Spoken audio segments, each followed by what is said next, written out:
कोई 2 महीने की कानूनी लड़ाई के बाद आखिर वोटबंदी की साजिश पे एक बहुत बड़ा विराम लगा है।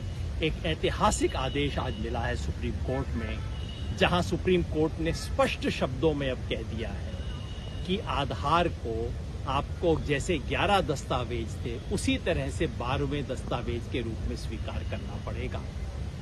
ये जो SIR नामक षड्यंत्र है वोटबंदी का, लाखों करोड़ों लोगों को वोटर लिस्ट से बाहर रखने का, इस षड्यंत्र के पीछे खेल ये था कि आप 11 में से कोई एक डॉक्यूमेंट दो।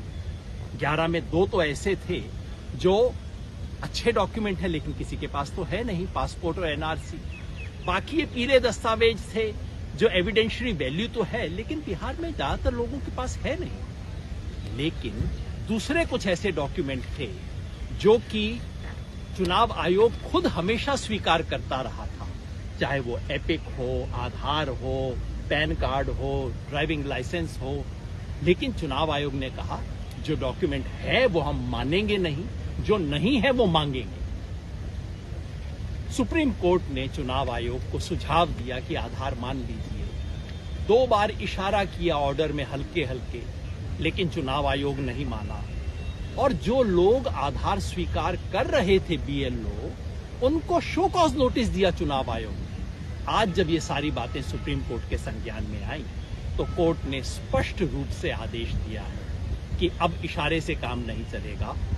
आधार को 12वें दस्तावेज के रूप में स्वीकार करना होगा, इसको पब्लिक के सामने ले जाना होगा। इस एक आदेश से बिहार में लाखों ऐसे लोग हैं जिनके पास इन 11 में से कोई डॉक्यूमेंट नहीं है लेकिन आधार है, उन लोगों का वोटिंग राइट बचा है। सिर्फ बिहार के लिए नहीं, क्योंकि SIR पूरे देश में लागू होगा, इसलिए देश में करोड़ों लोगों के वोटिंग राइट को, मताधिकार को बचाया है चुनाव आयोग ने।